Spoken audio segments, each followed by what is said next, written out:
Hello, I'm your host Billy, and welcome to the first episode of PC of the Week.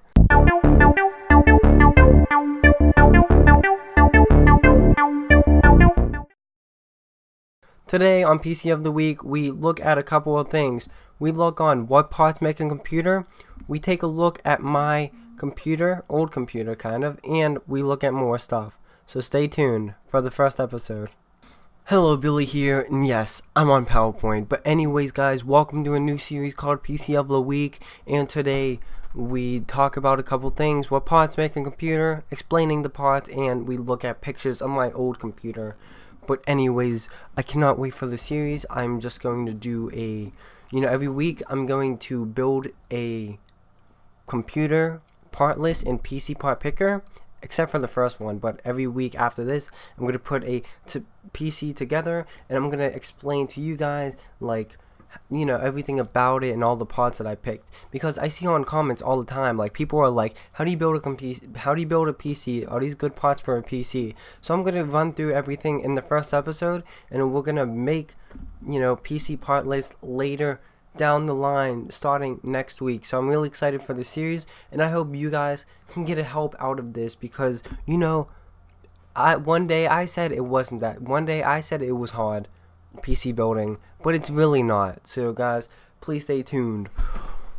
Let's get started finally. So the first thing is the CPU, and the CPU, I'm not going to get really technical, but CPU means central processing unit, which means this is like the brain of your computer, and your CPU talks to everything in your computer, like your, I'll get to it later, but like your hard drive, graphics card, and just your RAM. And it's mostly important with the RAM because I'll get to it later, but your CPU pretty much holds everything, or your CPU and RAM pretty much talks to each other, and then while your RAM is holding stuff, your CPU is doing all the processing in it. So as you can see on the bottom, it's very confusing with Intel and AMD. AMD has their FX series, which is pretty old, and Intel has their i3, i5, i7.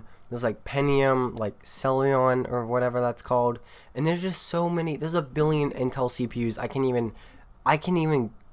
There's just too many that I don't think no one knows all of them, because there's an i5, as you see on the picture on the right, there's an i5 4430, mine's an i5 4690. So what's the difference? There's almost no difference between the two. So there's no point in remembering, for somebody to remember one CPU against this CPU, because there's literally no difference, which I don't know why they made it. But anyways, moving on to the motherboard, and this is where you connect all your parts to it. And as you see here on the left, that's pretty much my CPU. Mine's the H61 anniversary. Mine pretty much looks exactly the same. But as you see on the motherboard is what everything connects to it. So if you see down in the silver, the silver square in the middle of the picture, that's where the CPU goes in, and the CPU is very fragile. So putting in the CPU is probably the hardest part about PC building, but it's really not that hard at all. So as you see to the right with the blue and black accents, those are where your RAM slots go, and I'll get to it in a little bit later. But like I said, your CPU and RAM talks to each other the most, and yeah, pretty much that's it. And if you look down, the long black strip, that's where your graphics card goes, and the little black strips is where your accessories go, but not many people have them. And on your bottom right, your hard drive connects to the SATA cables, which are pretty lit. Pretty much all hard drives connect to this plug, and on the back of it, it's where all your video, your audio, video signals, USBs, and literally everything connects to it. Everything gets power. Your power supply connects to this and gets powers the CPU, RAM, hard drive, graphics card, and pretty much everything. And as you see, the one on the right, that probably costs it's a godlike X99 freaking crazy motherboard. The one on the right probably costs $600, because who knows why. It just has everything, and it's good for overclocking, and it's just amazing. But moving on, you can pretty much pick in PC building, you can pretty much pick any motherboard, except you need to I'll get to a little bit later with RAM, but you pretty much need to pick a CPU socket, and with PC part picker it's very easy to find a motherboard and then find a CPU that matches the socket, and that's pretty much all you do really, is match the socket and make sure it's right, and then you gotta match your RAM with it, and that's pretty much it. Once you get to once you start building in a current thing, like say you buy all new stuff right today, like you buy a graphics card from today's day, you buy a motherboard that's in the past 2 years, you buy everything, RAM in the past 2 years, and power supply in the past 2 years, which I'll get to a little bit later. But once you get all this stuff together, it's gonna come. The build is gonna come together way easier than if you would buy an old graphics card, because say like the slot was different, or the speed didn't work, or with the RAM the RAM didn't fit. But with everything that's new and everything that's easier, things are being made so similar that it's almost impossible to blow up something, like honestly. So moving on from motherboard is the RAM/memory. So with the RAM nowadays, it's like there's 4 gigs, there's 8 gigs, there's 16, 32, 64, and sometimes 128, but who does 128? I have 16 gigs of RAM in my computer, and that's good. That's pretty good. It's for like video editing actually, and it's like video editing and gaming, I guess, but gaming is usually on 8 gigs. So as you see in the picture on the left, that's my RAM, pretty much exactly like my RAM. So I have 2 8 sticks of RAM, so each one is 8 gigabytes. But say that was 8 gigs of RAM, there would be 4 sticks of RAM or whatever. Same thing with pretty much our RAM. You need to, when you consider on buying a PC with PC part picker, you pick RAM that's the same size, the speed of the RAM, but that's not really important. You just have to like make sure it's gonna work together. Like you don't want to buy really fast RAM when your motherboard can't support it, and then you want the correct amount of RAM for your purposes. But that's for it's not that hard to get 4 or 8. Like 8 is the most common today. It's really easy. Like honestly, once you get everything, you can just build your own. Like this is what, like, every week I'm gonna literally put together a thing together, and it's gonna take me like 5 minutes because I just know what I'm doing, I guess. The next is storage, and all storage is compatible with all motherboards. Anything's pretty much compatible unless you get something that's a motherboard that's like 20 years old. But anyways, on the left you see a hard drive which has moving parts, and 500 gigabytes, maybe one terabyte's the most common in like people's actual builds. But on the right you see solid state drive, and solid state drive is like way faster. There's no moving parts, but it's still storage. And I don't know what the most common is. There's like 128 gigs. That's like low, kind of. There's 256. There's 512 gigs of space, which is expensive. SSDs are super expensive.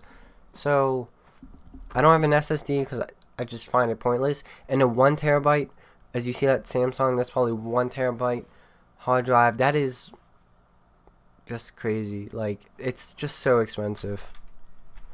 Moving on to the graphics card, as you see, that is my picture. I took that picture.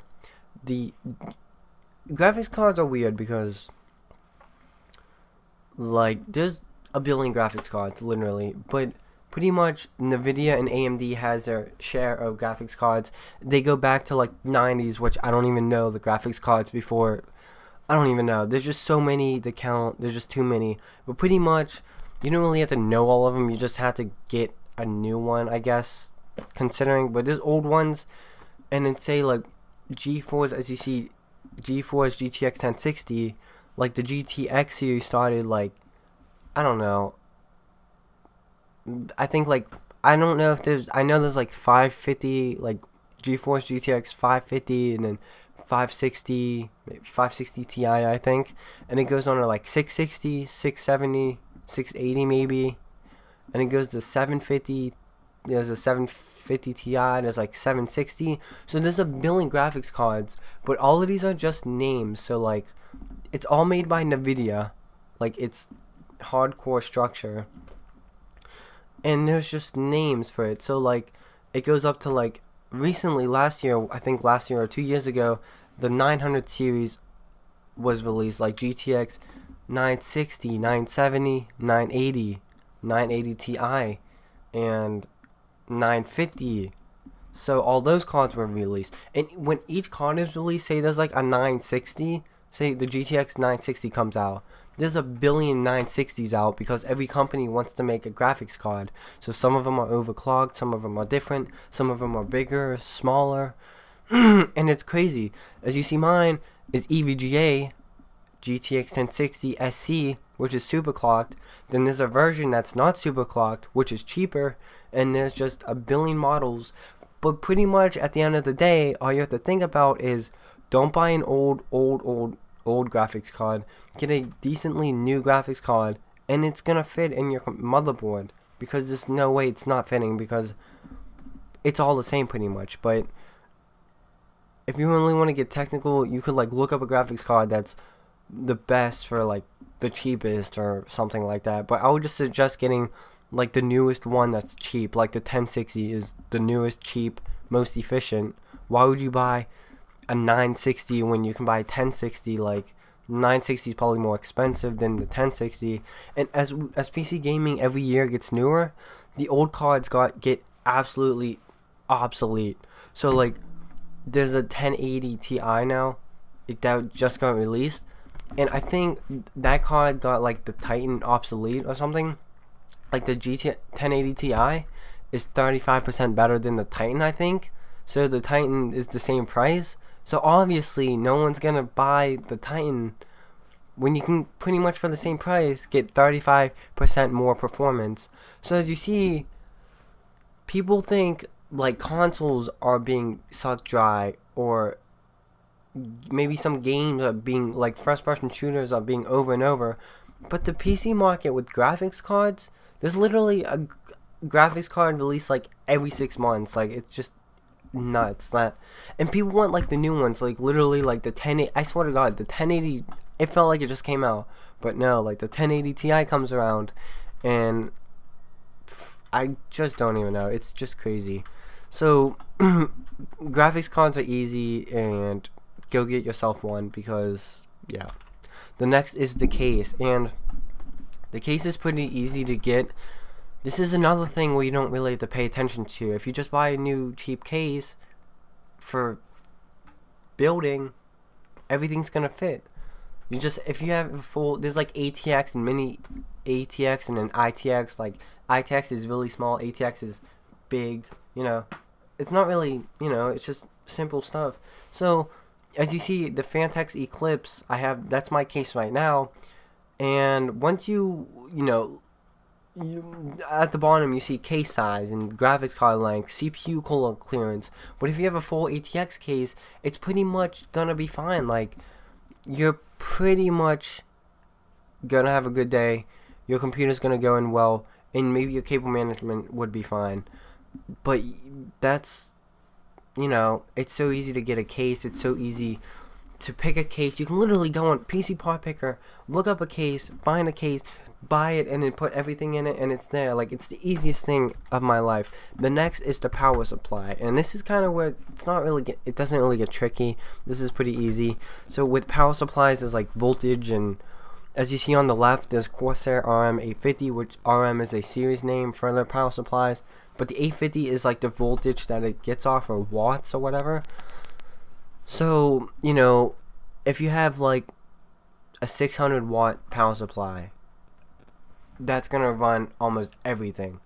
But if you have like the newest, best computer with like 2 graphics cards, maybe you need an 850 power supply. And on the right, you see there's non-modular, which is all the cords inside the box. You can't unplug it. But fully modular, which I have in my computer, but it's not that one on the right.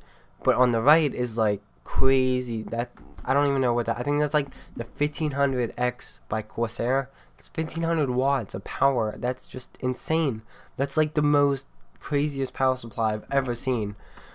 But yeah, it's not really. All you have to pay attention to is the watts. And if you buy your current new power supply, it's gonna have all the plugs that you need. So it's really, you don't have to pay attention to that. So the next thing, so that's pretty much it. You pretty much build a computer, and like I said, in the future we're going to actually go through every part that I'm going to put in. I'm going to explain every part, and from a broad perspective, like what I just did, I just explained every single part that goes in a computer. So now next week when I pick parts, I'm going to pick, like, say an i7 6700K, and I'm going to explain why I picked it and how good it is compared to other stuff, and I'm going to explain, like, you know, everything, how it goes together. So you're going to learn more as we go on in this series. So the last thing is I'm going to show you my old computer, and this is my whoops, let me get OBS up. But as you see here, this is my old computer, my old case. This is when I first got my computer back in like April of 2016. Yeah, it changed a lot. As you see, the case completely changed. The graphics card, I got a new graphics card, and yeah, it's crazy looking at this. It's just so old. As you see on the bottom left, you can probably tell it's coming together. Like, you're like, oh, only 7 or 8 things goes in a computer. So once you connect all the stuff, it's it. Literally, you don't have to pay attention to anything on the motherboard, really. Like, all the little stuff is nothing. It's just junk, you know, things that work together. It's not like, oh, every single piece on the motherboard I need to know. But no, literally, like, as you see the metal block on the left, that's the CPU cooler. So under the CPU cooler is the CPU, where you plug it in and put that on top. Underneath all of it is the motherboard, and everything connects to it. The graphics card connects to it, and then as you see on the bottom left, the power supply. So you plug everything into the power supply, and you plug everything in, and that's pretty much it. There's RAM, there's the hard drive. That's literally it. I feel like there's nothing in a computer, honestly. It's just so easy to make one nowadays. There's literally nothing. It's so easy. So if you want to get in PC gaming, get in it now, because it's the best time to get in it, and it's so easy. It's literally so easy. I can buy a computer right now. It come to my house. I can build it in like 2 seconds, seriously, and just have it working pretty much. Just have to learn like how to put Windows on a hard drive, and that's pretty much it. But like, it's just, I can imagine how easy a thing is. Like, if I take out my graphics card right now, I can just plug in another graphics card right in, and it would work. Different RAM, I can use different RAM, but it has to be the same size RAM. Speed doesn't really matter, but it has to be the same size of RAM. It can be different, you know, gigabytes of RAM, but it's pretty much all the same. You can have a different power supply, you know, you can have a different CPU, you can have different anything. That's why upgrading it is so good, and it's just so nice. And moving on to my last thing. Oh yeah, you seen my this is my computer now. It's kind of the same thing, but in my new case, where the power supply and hard drive is hidden under the thing, so you can't see it. So all you see is the motherboard, graphics card, CPU cooler, and the, you know, pretty much the RAM. So everything's hidden, and it's really nice. But this picture is really good. It just looks, everything's plugged in, and look at that CPU cooler. It's so nice. It's just so easy. So easy. Like, guys, honestly, get a computer. If you, and then I hate when people buy like computers from like Best Buy or something like that, and it's like, all these junks on the computer, and like that comes downloaded on it, and it's just not good. Like, why? There's no point, literally no point, to buy a computer or a laptop from like HP or Dell or anything like that. If you build your own, put Windows on a hard drive. It's gonna be the best for you. I'm telling you, literally telling you. And you can have it whatever you want. If you want a game, you can game. If you want a good CPU and video editing, you can video edit. If you want 128 gigs of RAM, you can have 28 gigs of RAM. If you want 8 terabytes of porn, you can put 8 terabytes of porn and have a terrible CPU. You can have no GPU if you want. You can have a terrible motherboard. You can have the best motherboard you want. You can have no fans, but I don't know why you would have no fans. You can have all the fans. You can have no graphics card. You can literally do anything you want with a computer. You don't even have to have a case. But that's not recommended because, yeah, why not? But literally, you can have anything you can, oh, and it's so much cheaper than buying from the supplier. Build your own right now. People, telling you guys, that's it for the first week of PC of the week. My PC of the week is my computer. So guys, hopefully you enjoyed the first episode. I'm hyped for the series, and stay tuned. I'm telling you, stay tuned for the future ones, because I'm going to teach you how to build a computer, and I'm going to teach you what parts you need to build a computer, and every week is different. I'm going to have so many different ones. So building out. Hey guys, hope you really liked that video. And if you did, please like, comment, share, and subscribe. You should also check out our Twitter, Facebook, and Tumblr. See you again soon!